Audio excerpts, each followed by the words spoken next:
Na verdade, assim, é pra gente conversar. É só tirar o som, Lari.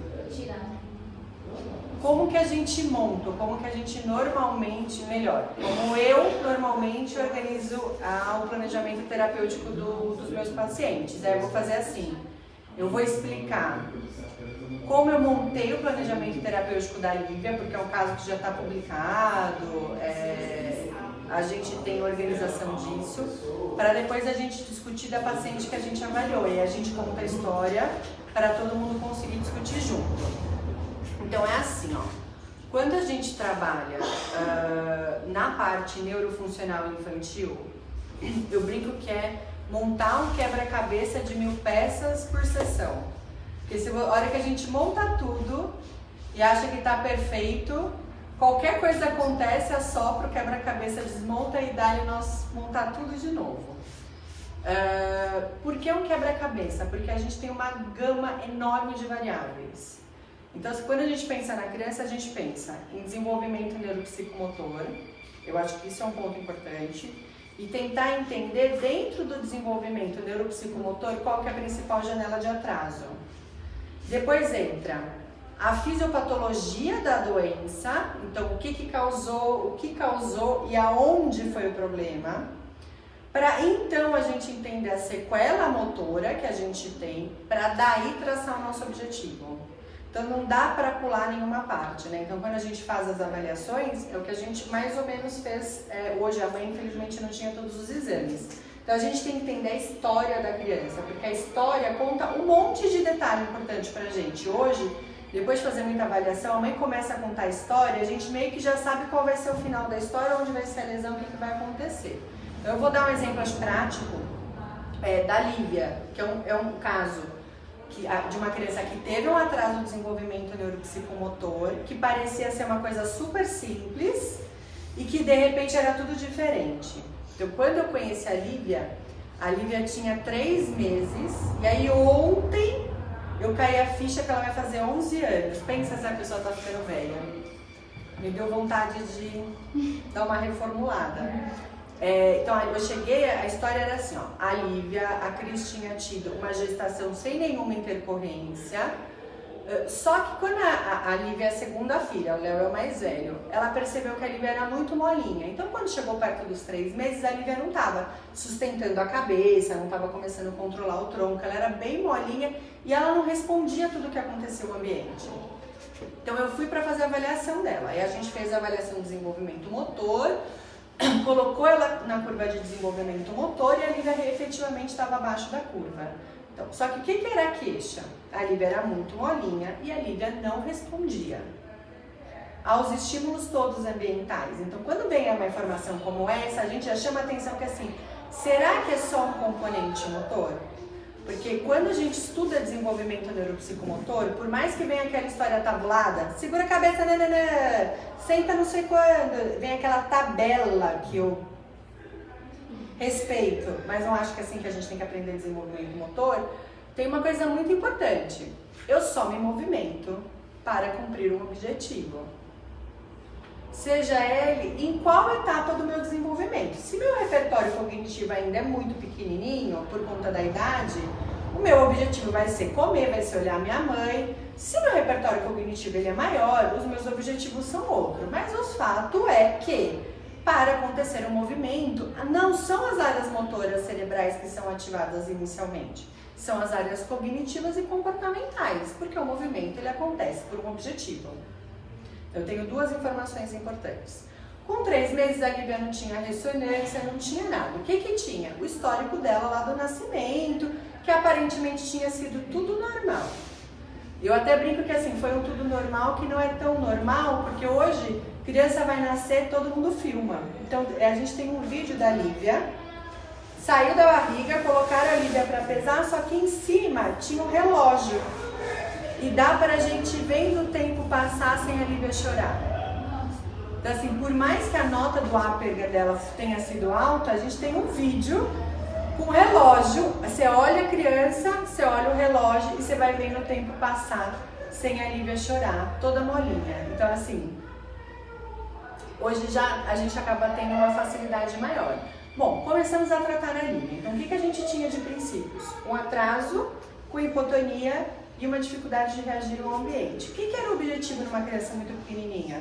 Acompanhar o atraso motor dela. Então eu preciso fazer todo aquele beabá, vou estimular controle cervical, começa o alcance, o rolar, passagem para sentado, e realmente a Lívia era muito hipotônica. Então uma criança que tem uma hipotonia, adianta eu deitar ela, alongar, mobilizar. Não, a gente tem que fazer uma terapia muito mais dinâmica para que o tônus seja recrutado e esse tônus aumente. Bom, a Lívia cresceu, ela teve uma boa, a gente foi fazendo isso e o desenvolvimento motor dela foi indo. Quando chegou perto de 1 ano e meio, 2, o negócio deu uma empacada, não ia pra frente. Aí entrou a história de fazer um exame de imagem. Quando veio o exame de imagem, a Lívia não tinha grandes lesões encefálicas, como que a gente está acostumado a ver. Então a gente pega uma lesão grande na ressonância na área motora, no parietal, ou quando é um prematuro, parari, parará. Agora, o que a Lívia tinha? Muito expressivamente, tinha, não tem, uma redução absurdamente grande da substância branca. Que se a gente não tivesse parado para olhar as ressonâncias da Lívia, a gente nunca, o terapeuta, ia ter descoberto. Qual que é a grande função da substância branca a nível do sistema nervoso central? Organizar o movimento ou conduzir a informação? Conduzir a informação. Então, uma criança que tem uma baixa quantidade de substância branca, o que é a primeira premissa dela? O que ela vai ser? Identificada.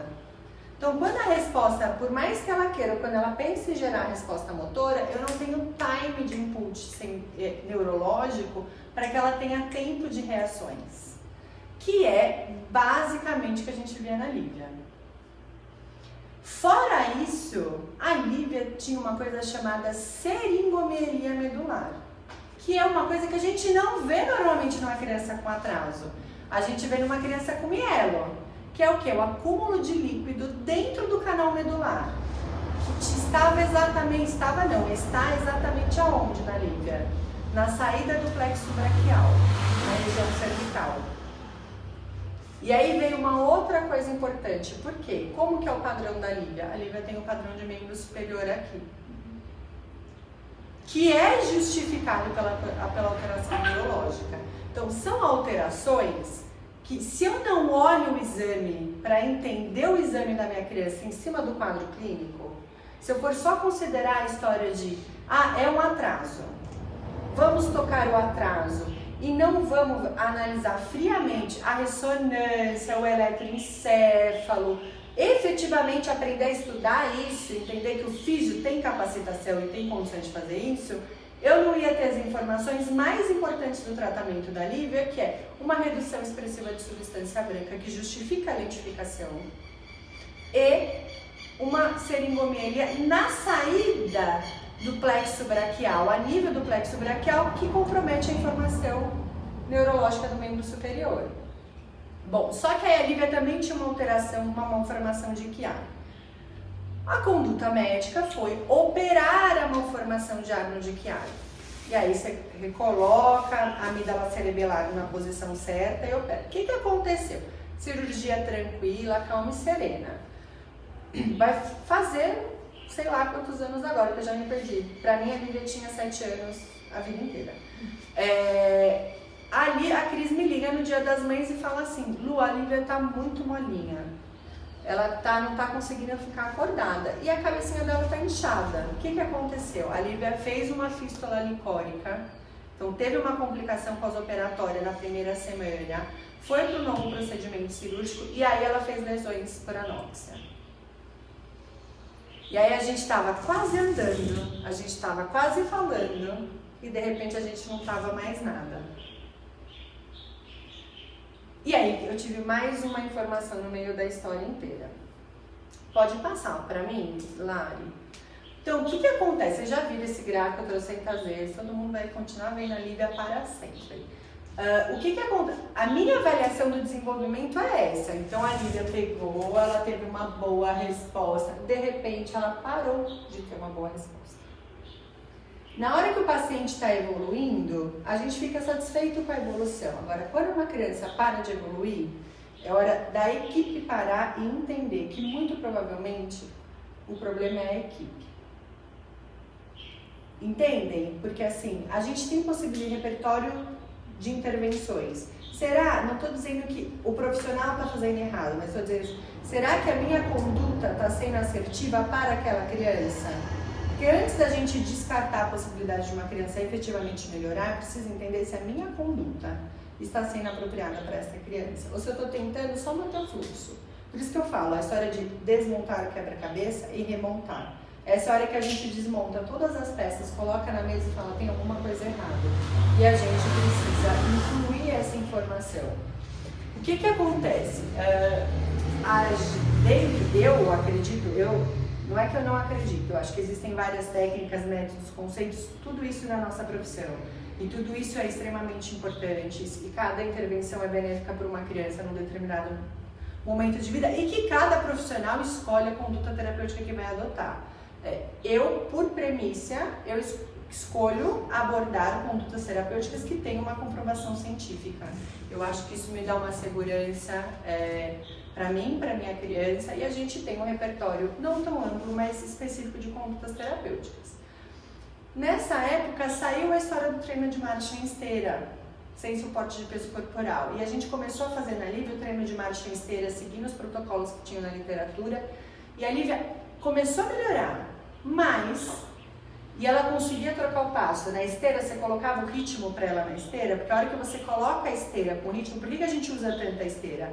A hora que você coloca ritmo, a criança é obrigada a organizar o passo. Alguém que consegue subir na esteira e ficar dando um passo de cada jeito e não cair? Então, por quê? Porque eu tenho uma ativação não específica a nível de sistema nervoso central, mas eu tenho uma grande ativação a nível medular, que é quem me dá o automatismo da marcha. Então a Lívia na esteira, ela andava na esteira com passos lindos, maravilhosos, ela se adaptou super bem, inclusive a Lívia faz esteira muito melhor que todo mundo nessa sala, tirava da esteira, diminuía a velocidade da marcha, diminuía o controle postural e a Lívia não começava a andar. Por que a Lívia não respondia tão bem na esteira e não respondia no solo? Por conta da lentificação que ela tinha a nível do sistema nervoso central, por conta da mielina. E a gente começou a tentar descobrir um novo aporte terapêutico para a Lívia. Foi quando a gente começou a estudar a estimulação transcraniana por corrente contínua. E a Lívia foi o primeiro caso publicado disso e foi um resultado muito bacana porque a Lívia saiu de eu não ando sem apoio para eu ando sem apoio. Então parece uma coisa mais milagrosa da face da Terra. E a gente nunca mais conseguiu um efeito desse tamanho. Por quê? Porque a Lívia tinha uma diminuição de substância branca que dava lentificação. O que a corrente elétrica fez? Diminuiu o limiar de excitabilidade cortical, ficou mais fácil do neurônio ativar, mais fácil de ser conduzido. Eu, indiretamente, aumentei a velocidade da condução nervosa e a Lívia conseguiu andar. Ela já tinha componentes motores, musculares e posturais que permitiam que ela fizesse isso, mas ela tinha uma questão neurológica de base que não permitia com que isso acontecesse. A gente incluiu a estimulação e o caso ficou sensacional, na minha opinião, ficou sensacional. Pode passar lá. Por quê? Passa pra mim o primeiro vídeo lá. Eu não sei, eu não canso de ver esses vídeos, né? Eu tenho um problema muito sério. Então, a Lívia, olha a velocidade do passo dela, mesmo comigo puxando o andador. Passa pra mim de novo lá. Vocês prestem atenção na velocidade do movimento da Lívia. E no padrão, mesmo no andador, pode ver, ela tava com a mão aqui, ó. Ela só tava segurando. Passa esse aqui lá, pra mim. Olha a mão. Conseguem ver que é o mesmo braço? Só que aí eu dei ritmo. E aí ela começou a andar. É lindo, né? Eu adoro ver o Fábio com essa cara, gente. Até hoje o Fábio entra e o Fábio só atrapalha a terapia. O Fábio é o pior pai de terapia, porque ele fica, ai, Livinha, tá doendo, eu já assisti esse vídeo que você deu uma vez no mini curso. Ah, não, todo mundo que me conhece já viu esse vídeo. Eu faço esse vídeo toda vez. Basta me chamar para dar aula que eu arrumo um jeito. Se alguém me chamar para dar aula de membro superior, eu vou falar da Lívia. Se alguém me chamar para falar de o que você quiser falar, eu consigo arrumar um jeito para da Lívia. Eu inclusive quero contratar a Lívia. Já falei que daqui 4 anos, quando ela puder ser jovem aprendiz, ela vai trabalhar comigo, porque não faz o menor sentido ela trabalhar com outra pessoa. O que acontece? Então, ela conseguiu ter velocidade, ela conseguiu ter tempo, ela conseguiu ter resposta. E aí, não é que as nossas condutas estavam inapropriadas, só que existia um problema de base neurológica que só a terapia não seria capaz de resolver. Só que a gente só entendeu que ela tinha um déficit analisando o exame. Passa o próximo para mim, slide, lá. Põe esse aqui, ó. Aí olhem a Lívia andando 4 meses depois, olha o braço. Por que o braço está assim? Porque ela tem uma seringomelia na saída do plexo braquial. É um bloqueio.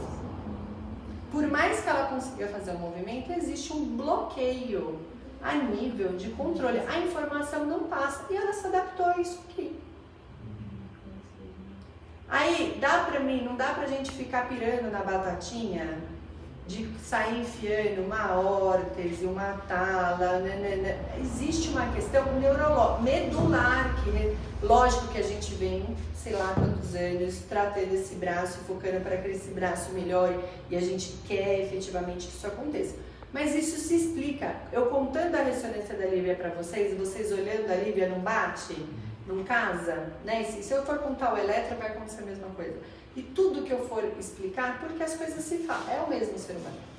Então não dá para fazer uma avaliação só motora e falar assim, não, o exame é o exame médico vê. Porque a visão do médico é se tem ou não tem a doença e como tratá-la. Para nós que trabalhamos com neurologia funcional, a ressonância explica o que a gente está vendo dentro da funcionalidade, para que a gente consiga efetivamente tentar organizar o melhor aporte terapêutico possível para a criança.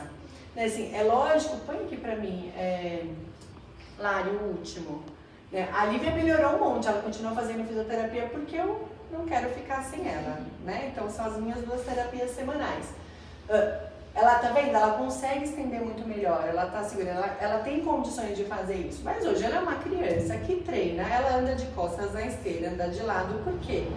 Ela entrou no rio, ela tá muito bem, ela tá absurdamente condicionada. Então, quando ela começou a andar, ela cansava muito. Aí, o que a gente fez? A gente entrou com o protocolo de condicionamento físico na esteira.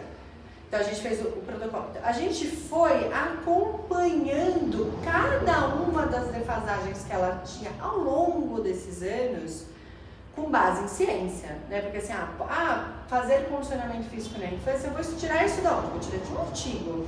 Porque não existem protocolos clínicos, assim, não existe não é tão divulgado, né? Mas a criança vai passar por todo o passo a passo das nossas áreas da fisioterapia. Então, hoje a Lívia é uma criança que eu vou na escola fazer orientação para educação física.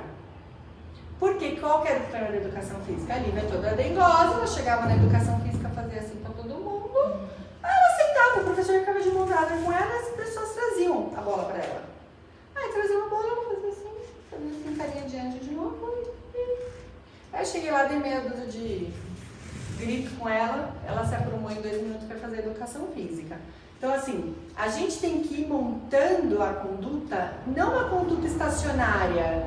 A criança tem isso, farei isso para sempre. Porque a hora que a criança começar a melhorar, ou a sua terapia começar a não responder, ela vai parar de evoluir. E aí, antes da gente ir lá e decretar, chegamos no máximo, eu não acredito muito nessa história do máximo, né? Porque mesmo a gente, cada vez que a gente tratar a nossa postura, a gente vai ficar mais alinhado. Cada vez que eu estudar mais, eu vou ter um nível cultural. Então, eu acredito efetivamente na possibilidade de reformulação encefálica contínua e a ciência vem mostrando isso a cada dia. Mas existe um aporte muito grande de ciência envolvido para que a gente organize o paciente, né? A gente não precisa entrar numa linha de comodismo. A Lívia hoje, ela tá tão sem vergonha, eu mostro pra vocês. O que ela faz agora? Ela treina de costas, né? Na esteira. Aí ontem ela deu uma de queria aprontar. Então o que ela faz? Olha o controle que ela tem, ela anda de costas. Aí ela vai até encostar na beiradinha da esteira. Aí ela para, porque a esteira corre, ela chega aqui na minha cara.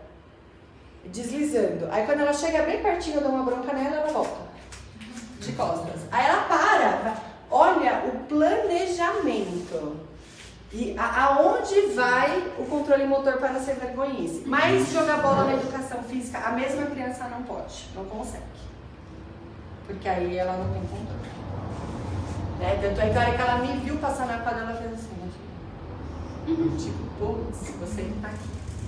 Então, tudo bem? Agora vamos pensar hoje, nem todo mundo viu, mas vamos pensar, só me digam, me deem o horário, porque vocês têm que ir embora, senão... Hã? 20 horas, sim. Beleza, então temos tempo. Então vamos pensar na paciente que a gente recebeu hoje. Né? Então hoje a gente fez... Oi? Pode! Não, eu não vou falar o nome de ninguém, a gente já combinou, né? Todo mundo alinhado. Inclusive, eu acho que eles deviam aparecer no vídeo, porque eles são os alunos, né? É pra eles que a discussão. Eles ficam eu vou mostrar, né? Gravando. Assim, tem a lua que é assim, Você tem que mostrar que a gente tem vários alunos aqui, né? Não são fantasmas. Tá falando pro ar, né? Não, tenho pessoas me ouvindo. Então, o que acontece? Hoje a gente recebeu uma paciente com 5 anos, né? Com 5 anos. Que a mãe contou o que pra gente? A mãe disse que ela não conseguiu juntar todos os exames e o histórico pra gente foi. É uma criança que a gestação foi tranquila, mas que aproximadamente com 7 meses de gestação, ela não sabia dizer a idade, a semana da idade gestacional. Ela entrou em trabalho de parto, chegou no hospital, não queriam fazer cesárea, então ela ficou 8 horas em trabalho de parto e aí acabou que a cesárea foi uma cesárea de urgência e ela disse que a criança nasceu parada. Ela falou, que ela deu a entender pra gente que a criança nasceu morta, o que ela falou foi isso, ela nasceu morta e aí ela ficou 3 meses internada numa UTI neonatal, 15 dias com suporte ventilatório invasivo. E que, ao que a mãe soube contar pra gente, é que ela teve quadros de infecção importante, mas pontualmente, mas assim, infecção pulmonar, né? Uma prematura, que a gente não sabe afirmar a idade gestacional, que com certeza, pelo que a mãe contou pra gente, com certeza não, mas pelo que a mãe contou pra gente, fez lesões hipóxico-isquêmicas durante o momento do nascimento, então já não é o prematuro que a gente tá esperando com hemorragia periventricular, que talvez seja um não. É uma criança que nasceu prematura e que fez uma lesão hipóxico-isquêmica no período, no momento em que ela nasceu. Passou por um processo infeccioso que a gente não tem certeza do que aconteceu, o que a gente sabe é isso. A mãe saiu com diagnóstico de paralisia cerebral do hospital com 3 meses de gestação e começou a fazer acompanhamento. Pelo que ela contou pra gente, ela fez um acompanhamento multidisciplinar, que teve várias... TO, fono, físico, parece que ela fez uma coisa global. Só que o que a mãe contou é que ela nunca foi estimulada a ficar em pé. Então é uma criança que não passou por esse processo e ela foi desligada do serviço em outubro do ano passado. Então ela está aí há mais de 6 meses? 7 meses mais ou menos sem terapia. No exame físico, o que a gente viu? Primeiro era uma criança que estava com um quadro respiratório importante. Hoje, né, as meninas foram lá mobilizar, fazer a parte respiratória. Vocês estão com a Amanda ou com a Carlinha? Manda sucesso. Digam pra ela, eu vou encontrar com ela, vou falar que vocês estão de parabéns, que eu nem pedi, vocês já foram. Tem uma deformidade de caixa torácica importante, mas motoramente, ela é uma criança com uma tetraparesia espástica, então ela tem um comprometimento global espástico, eu não peguei nenhuma movimentação involuntária, nenhum quadro de distonia, né? É uma criança tetraparética espástica, que não tem controle cervical, que infelizmente está sem controle de tronco, faz pouca movimentação ativa mesmo de membro superior, né? O membro superior fica num padrão flexor importante, então ela tem hipertonia dos flexores de ombro, rotadores internos, flexores do cotovelo e punho, e no padrão extensor importante, então ela tem uma espasticidade do adutor, que a hora que você pega e faz a mobilização passiva, ela deve ter no máximo uns 15, 20 graus de abdução, com uma extensão importante do membro inferior e uma espasticidade do tríceps sural. E que uma criança que nunca, pelo que a mãe conversou com a gente, não tem uma indicação de órtese, mas essa órtese nunca foi feita. Mas é uma criança que tem hipertonia do tríceps sural e tem indicação de órtese de posicionamento. Então é que a gente na hora catou uma das órteses que a gente tinha, já testou e colocou. E que a mãe está tentando fazer o que ela consegue e aí se disponibilizou. Fato é que a criança tem esse quadro clínico, então um comprometimento respiratório importante, um atraso extremamente significante. Se a gente fosse categorizar ela hoje, a gente categorizaria ela como nível 5 do sistema de classificação da função motora grossa. O que ela trouxe pra gente foi radiografia de coluna e quadril, então ela tem uma escoliose bem discreta, que deve ter uns 20 graus mais ou menos. A gente não fez angulação hoje na região torácica e tem uma subluxação de 30%, 40% bilateral do quadril, que não é uma contraindicação para ficar em pé. Fato que essa criança é nossa, passou na nossa porta e ela é nossa. O que faremos? O que seguiremos de conduta? Se tiver muitos grilinhos no fundo da conversa, eu vou ficar meio magoada. Então, assim, o que a gente precisa? O que a gente pode traçar para ela como objetivo funcional? Vamos dizer assim, o que a gente quer que ela melhore? Sem dúvida nenhuma, a gente vai entrar com a questão da parte respiratória, né? Primeiro, a questão é essa. Pelo que a mãe contou pra gente, as complicações que ela teve ao longo da vida dela foram com relação à parte respiratória e a caixa torácica dela confirma isso pra gente. Né? Não tem nem o que discutir, a gente vai ter que levar esse quadro respiratório muito a sério para que a gente consiga manter ela bem, principalmente porque a gente está entrando no inverno. Né? Então, todos os bichos respiratórios estão surgindo na vida da pediatria para encher o nosso saco.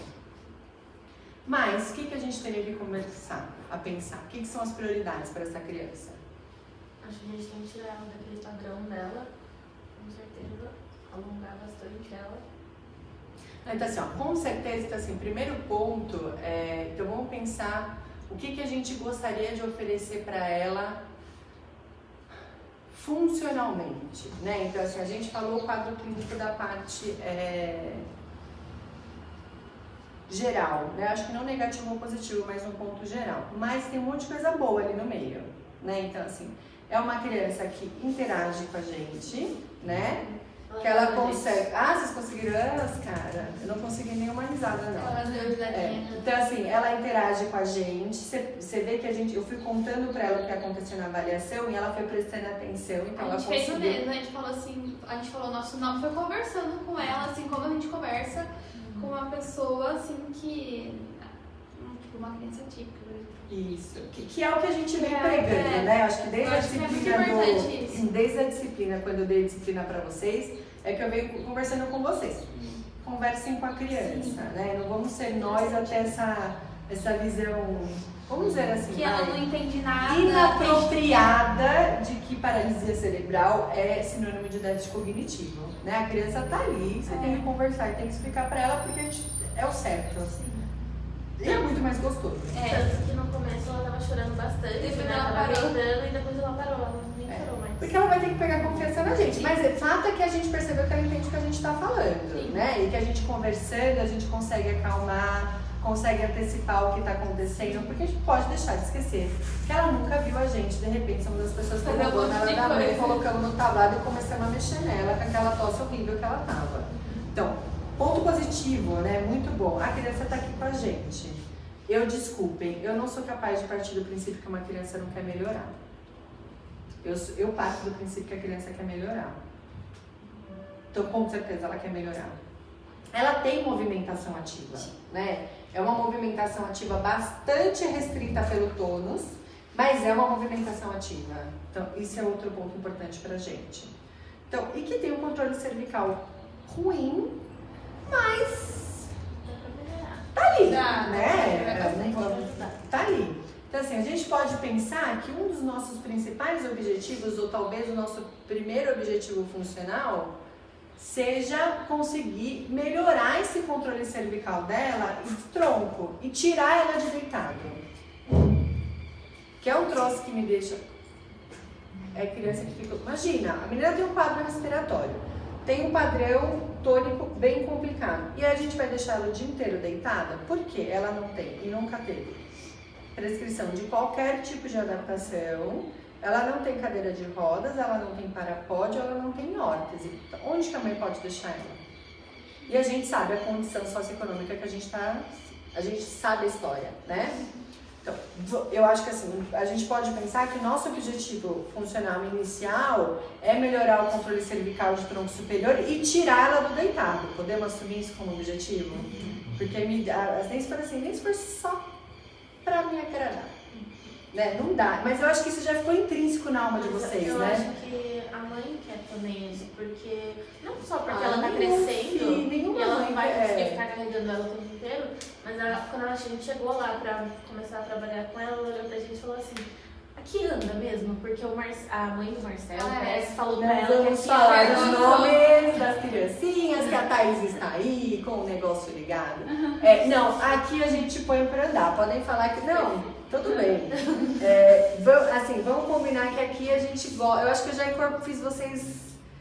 Isso já se tornou sistêmico na circulação de vocês com relação. Que a gente tem que pôr a criança em pé, a gente tem que colocar a criança para se locomover, independente se é fácil, difícil, muito fácil. Se nós vamos estar em 1, em 2, em 3, em 10 e vamos parar a clínica, fato que a gente vai fazer isso.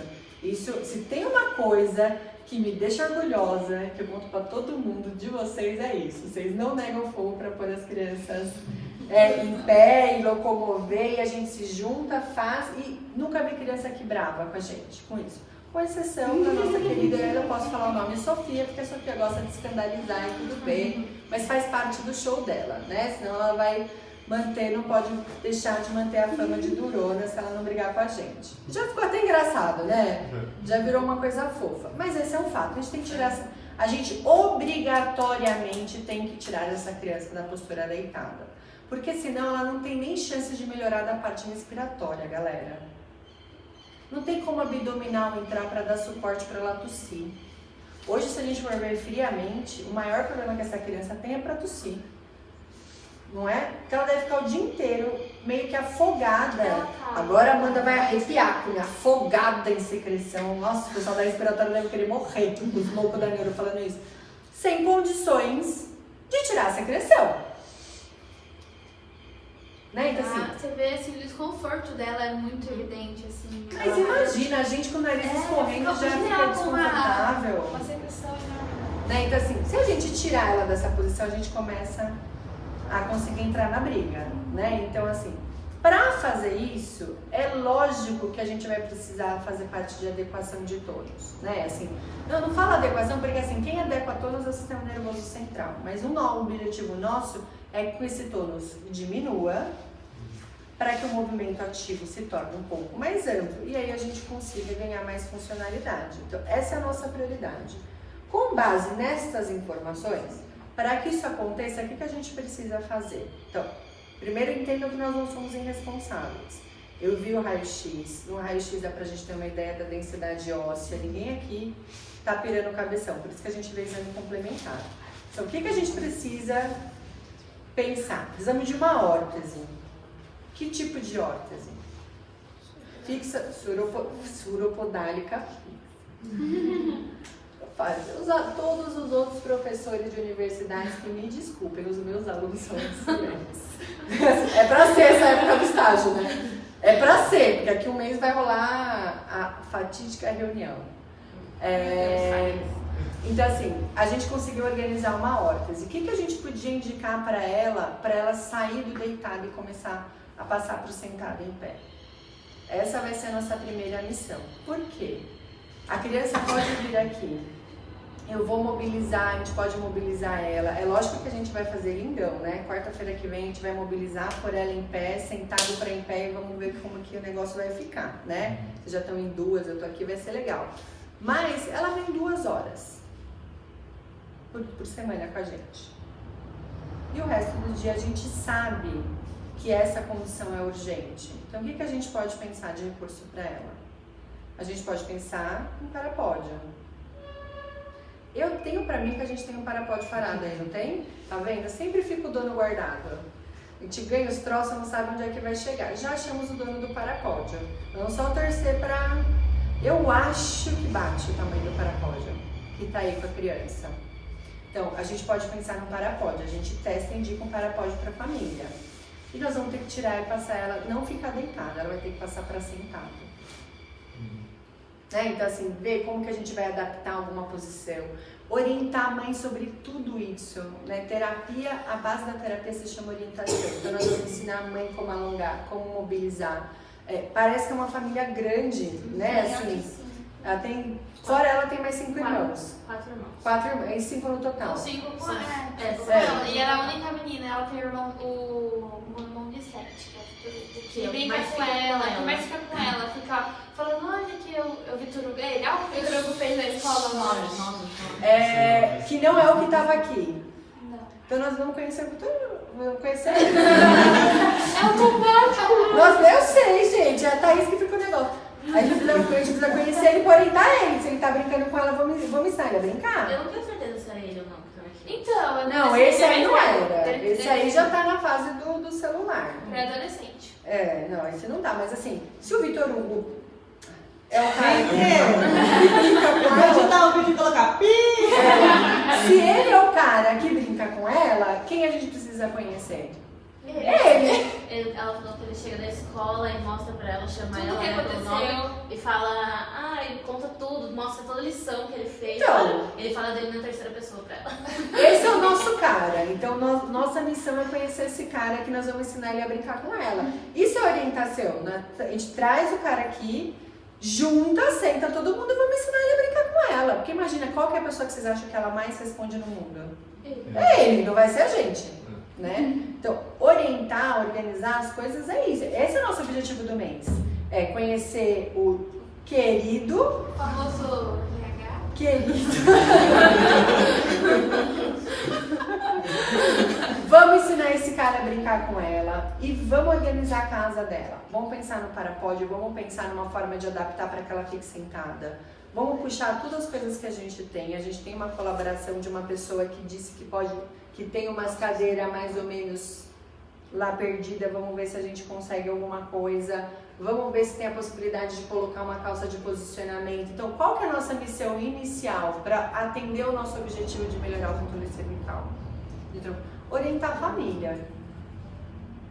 Então, nós vamos tratar esses dias, essas próximas sessões, e a gente vai atender, vai colocar em pé e tudo mais, e a gente vai fazer o quê? Orientar a família.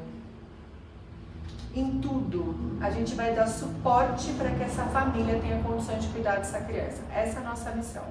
É ensinar como vai brincar, como vai posicionar, como vai alongar, como vai mobilizar. Vamos descobrir tudo que ela precisa. Se é tala, se é órtese, o que for. Porque isso também a gente é muito bom. Quando precisa e a gente não consegue, das formas todas, o que a gente faz? Faz um pudim, faz uma rifa, faz um bolo, faz um troço. Fato é que as nossas rifas funcionam e nossos pacientes conseguem as coisas que a gente precisa. Não é do jeito que a gente queria, mas a gente consegue. Eu acho que além do querido, tem mais umas pessoas que tem que orientar, porque a mãe vai fazer uma cirurgia, né? Isso que eu ia falar. Então, e aí nós temos outra coisa. Ela começou com a gente, em menos de um mês a mãe vai fazer uma cirurgia e não é a mãe que vem. Outra pessoa. Vai ser eu sei que é Uma pessoa que vai vir que a gente não sabe o nome. Não, eu não ia falar o nome. Que, cara, como a memória de vocês funciona? Vocês ficaram 40 anos, vocês sabem toda a família da criança. Eu vou demorar uns 5 anos. Eles vão revezar entre Eu só não... e vão vir várias pessoas. Então, isso é outra coisa muito importante. As famílias vão revezar para vir ver a gente. É uma família pouco envolvida? Muito envolvida. E nós vamos orientar todo mundo que vir. O pai vai vir, nós vamos contar a história inteira, o que ela tem, que ela não tem, como a gente vai fazer. Vai vir a tia, a gente vai contar, vai vir a avó. Todo mundo. Nosso papel é dar informação. Esse vai ser o mês que a gente vai dar informação. A gente vai fazer tudo que a gente conseguir de informação para eles. E de conduta. Eu tenho 50 minutos, aqui é 1 hora, né? 1 hora para 2 vezes por semana para cuidar de uma criança. Dá tempo? É certo deitar a criança no tablado e ficar 1 hora com ela? Não é certo. E é uma criança que tem um comprometimento global. Então eu tenho que pensar em estratégias que otimizem inclusive o nosso tempo com ela. Então a gente vai organizar, lógico, a gente tem que alongar. Alongar, o que a literatura diz sobre alongamento, galera? Não tá na nossa linha, tá na linha lá do cara da outra. O que é consenso na literatura? O que tem meta-análise provando? Alongamento responde a você sustentar um alongamento por não sei quantos minutos? Não, até 30 segundos e o efeito geralmente é a longo prazo. Até 30 segundos, 2, 3 vezes. Isso. Não é isso que o músculo responde? Ciência, minha gente.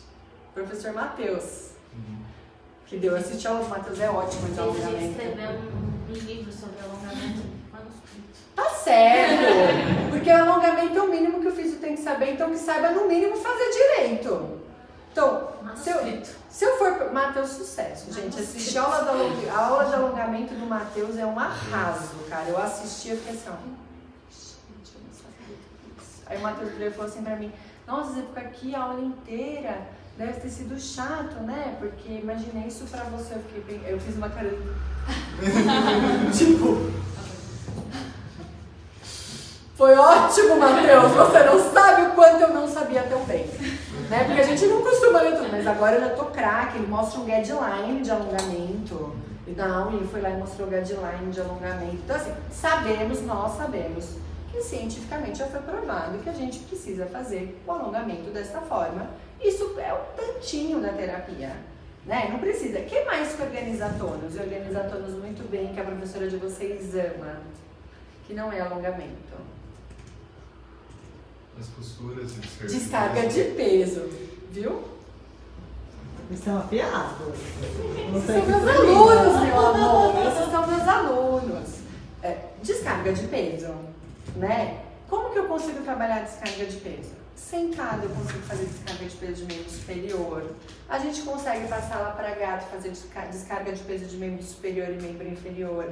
E eu consigo passar ela para em pé com descarga de peso.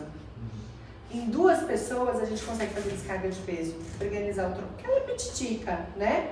Organizar o tronco.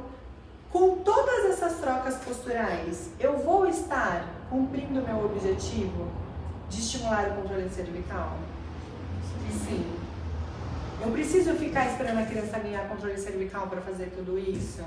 Não, porque toda vez que controle cervical é musculatura antigravitacional. Isso quer dizer o quê? Que eu tenho que estar contra a gravidade. Quanto mais eu fizer as trocas posturais contra a gravidade, maior vai ser o tipo de informação que eu vou dar para o meu cérebro e para o meu cerebelo que eu preciso ajustar a minha postura. Maior vai ser a informação que eu vou dar a nível de sistema vestibular. Conforme eu alinhar um pouco melhor a cabeça dela, o que vai acontecer com o campo visual? Ele vai ser facilitado. E se a gente manter o nosso ritmo de conversar, perguntar, descobrir o que ela quer fazer, descobrir o que ela gosta, trazer o cara show de bola que sabe brincar com ela para ensinar a gente, porque é para isso que nós vamos trazer ele, né? A gente até vai ensinar uma ensinada, mas trazer o cara para cá, trazer a mãe para dentro da terapia, ensinar a mãe a fazer isso, ensinar o pai a fazer isso. Com isso a gente vai, em paralelo, orientar, adaptar todos os recursos que a gente precisa. E o que acontece? Quando a gente coloca a criança em pé e quando a gente coloca ela para fazer o deslocamento, vamos dizer assim, a gente estimula os movimentos do passo na esteira, eu entro com informação proprioceptiva, informação de input, de retificação postural, eu aumento a vivência, eu organizo o sistema vestibular, eu aumento a informação medular.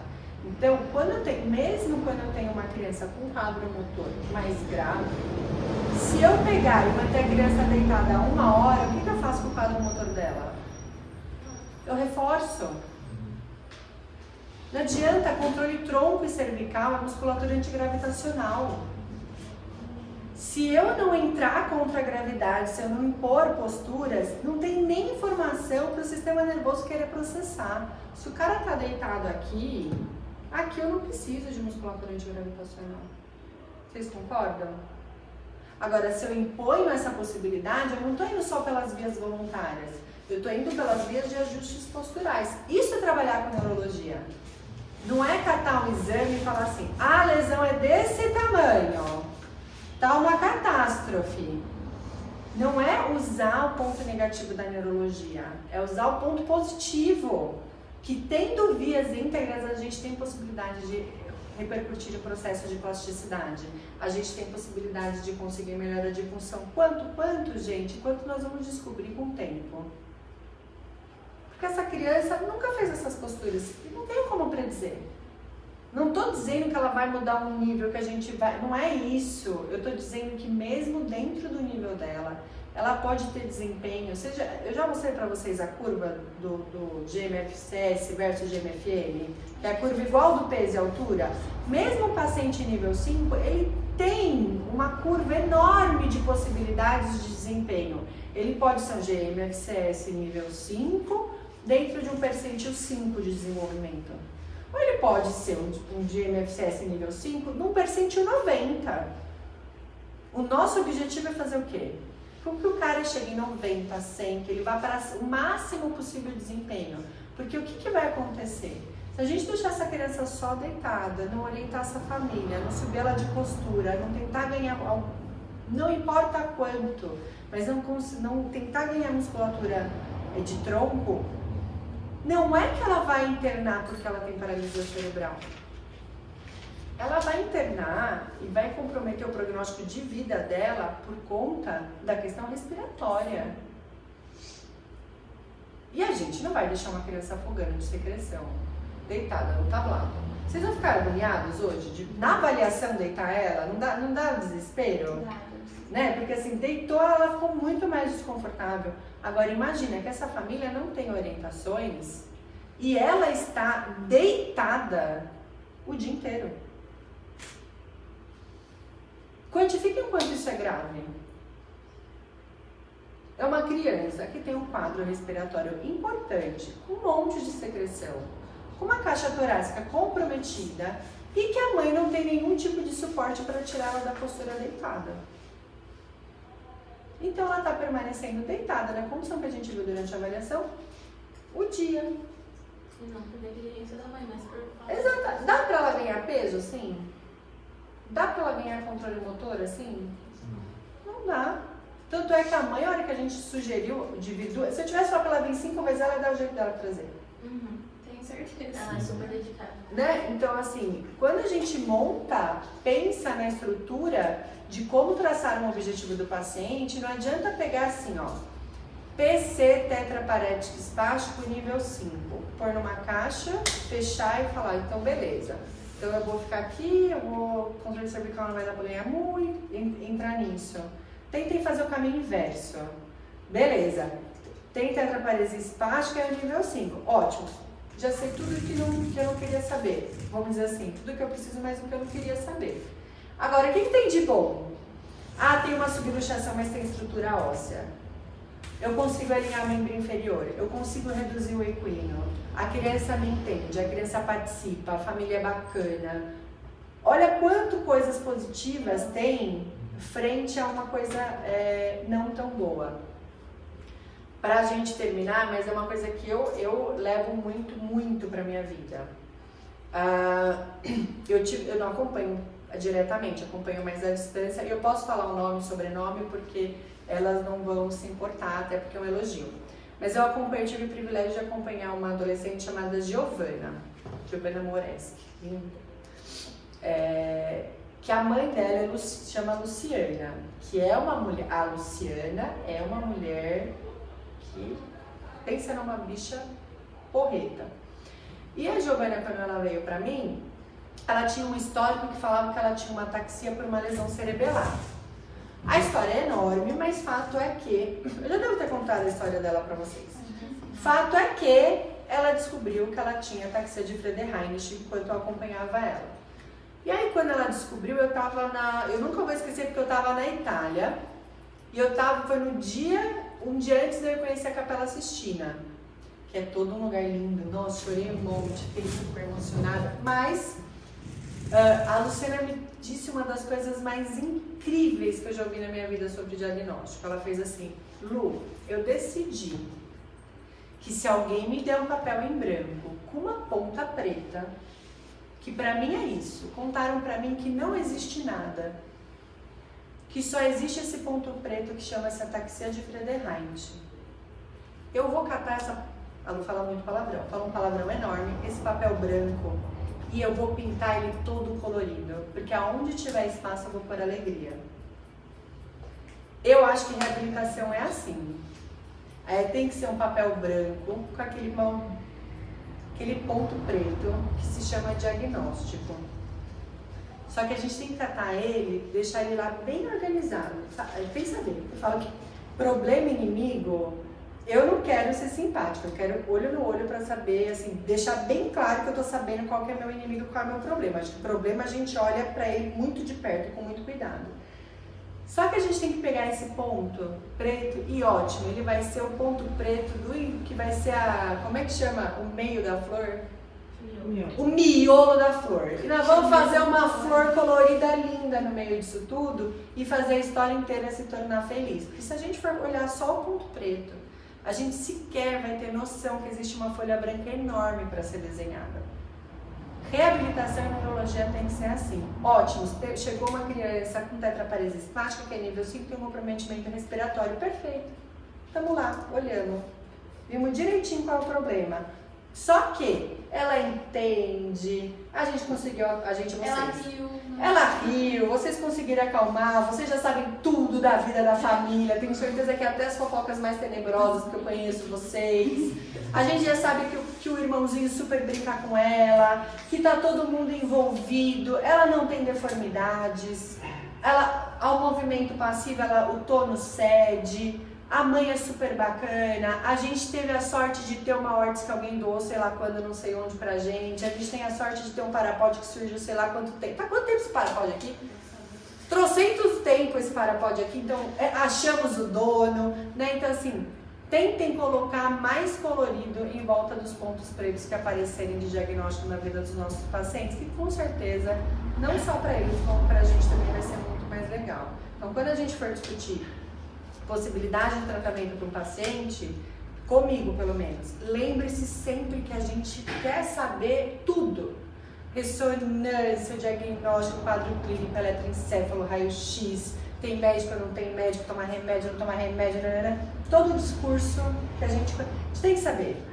Eu sou muito sincera, inimigo a gente olha de frente, olha olho no olho, né? Não abaixa a cabeça para ele. Só que isso não é a criança.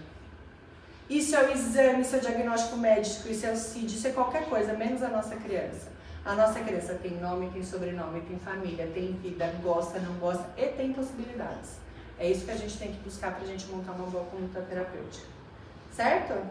Beijinhos para vocês, que eu também vou dar aula hoje à noite. Vamos lá.